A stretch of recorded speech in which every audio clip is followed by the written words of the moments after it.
ಇದ್ರದೇನ ಕರು ಕ್ರಾಸ್ ಇದ್ದಂಗಿದೆ.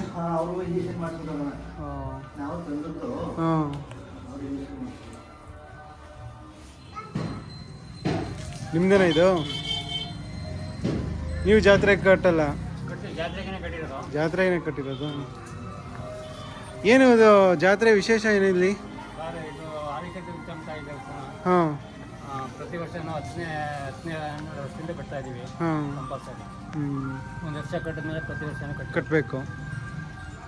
ತೇರಾಗೋವರೆಗೂ ಈ ಪ್ರದಕ್ಷಿಣೆ ಹಾಕ್ಸ್ಕೊಬರ್ಬೇಕಾ ಕಟ್ಟಕ್ಕಿಂತ ಮುಂಚೆ ದನಗಳನ್ನ? ಪೂಜೆ ಮಾಡಿಸ್ಕೊಂಡು ಪೂಜೆ ಮಾಡಿಸಿ ಕಟ್ಟೋದು. ಇನ್ನೂ ಎಷ್ಟು ದಿನ ಇರುತ್ತೆ ಜಾತ್ರೆ? ಇನ್ನೂ 3 ದಿವಸ. ಇನ್ನೂ 3 ದಿವಸ ಇರುತ್ತೆ. ತೇರು ತೇರು ಯಾವತ್ತು? 3 ದಿವಸ. ಸೋಮವಾರನಾ? ಸೋಮವಾರನ ಮಂಗಳವಾರನ? ಮಂಗಳವಾರ ಅಲ್ವಾ? ಸರಿ ಅಣ್ಣ, ಥ್ಯಾಂಕ್ ಯು. ನೀವು ಮಾತಾಡಿ, ನಾನು ಕೇಳಿಕ್ಕೆ ಉತ್ತರ ಕೊಡಿ.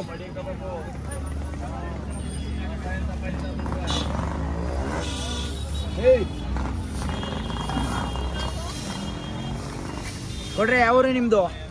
BC ಹಳ್ಳಿ ಅವರು. BC ಹಳ್ಳಿ. ನಿಮ್ಮ ಹೆಸರು? ಚಿಕ್ಕರೇಗೌಡರು ಅಂತ. ಎಷ್ಟು ವರ್ಷದಿಂದ ದನ ಕಟ್ತಾ ಇದ್ದೀರಿ? ನಾವು 40 ವರ್ಷದಿಂದ ಕಟ್ತಾ ಇದ್ದೀವಿ. ಜಾತ್ರೆ ಎಷ್ಟು ವರ್ಷದಿಂದ ಮಾಡ್ತಾ ಇದ್ದೀರಿ ಇಲ್ಲಿ? 24 ವರ್ಷ ಆಯ್ತು. 24 ವರ್ಷ. ನಿಮ್ಮ ಕಾಲದಲ್ಲಿ ದನ ತೆಗಿಬೇಕಾದ್ರೆ ಏನೇನು ನೋಡ್ತಿದ್ರಿ? ಎಲ್ಲ ಸುಳಿ ಏನಿದೆ, ಹಲ್ಲು, ಬಾಯಿ, ಸುಳಿ, ಕೈ ಎಲ್ಲ. ನಿಮ್ಮ ಕಾಲದಲ್ಲಿ ದನಿಗೆ ಏನೇನು ಬೆಲೆ ಕೊಡ್ತಿದ್ರಿ ಆಗ ಬೆಲೆ ಕಡಿಮೆ ಬೆಲೆ ಒಂದು 15ರಿಂದ 20 ಸಾವಿರ ದೊಡ್ಡ.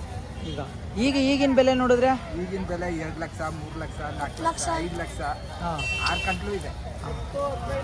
ಮತ್ತೆ ಆಗಿನ ಕಾಲದಲ್ಲಿ ನೀವು ಏನೇನು ತಿಂಡಿ ಕೊಡ್ತೀರಿ, ಈಗ ಏನೇನು ಕೊಡ್ತೀರಿ? ಈಗೇನು ಕೊಡ್ತೀರಿ? ಈಗ ಅಂಥ ತಿಂಡಿ ಸಿಕ್ಕಿದಿಲ್ಲ. ಆಗ ಉಳ್ಳಿ ಸಿಕ್ತಿತ್ತು, ಒಳ್ಳೊಳ್ಳೆ ಗೋಧುವೆ ತಿಂಡಿ, ಒಳ್ಳೊಳ್ಳೆ ತಿಂಡಿ ಸಿಕ್ತಿತ್ತು. ಫುಡ್ಡು ಕಪ್ಪುಗಳಕಾಯಿ ಗಿಡ, ಕಡಲೆ ಗಿಡ ಇವೆಲ್ಲ ಸಿಕ್ತಿದ್ದು. ಕೆಲಸ ಮಾಡಿದಿರ ಏನು ಇವರಲ್ಲಿ? ಕೆಲಸ, ಗದ್ದೆ ಕೆಲಸ, ಉಳುಮೆ ಎಲ್ಲ ಮಾಡಿದ್ವಿ. ಆಗಿನ ಎತ್ಕು ಈಗಿನ ಎತ್ಕು ಏನು ವ್ಯತ್ಯಾಸ ಇದೆ? ಆಗಿನ ಎತ್ತಿನ ಬಲ ಈಗ ಬರಲ್ಲ. ಆಗಿನ ಎತ್ತಿನ ಬಲ ಬರೋದಿಲ್ಲ. ಆಗ ಉಳ್ಳಿ ತಿಂದು ದನ ಚೆನ್ನಾಗಿ ಫುಡ್ಡು ಸತ್ವಾಗಿರ್ತಿತ್ತು. ಏನು ಬೆಲೆ ಹೇಳ್ತಾ ಇದ್ದೀರಿ? ಏನೆಲ್ಲ ಬೇವು? 2 ವರ್ಷ ಹೇಳ್ತಾ ಇದ್ವಿ.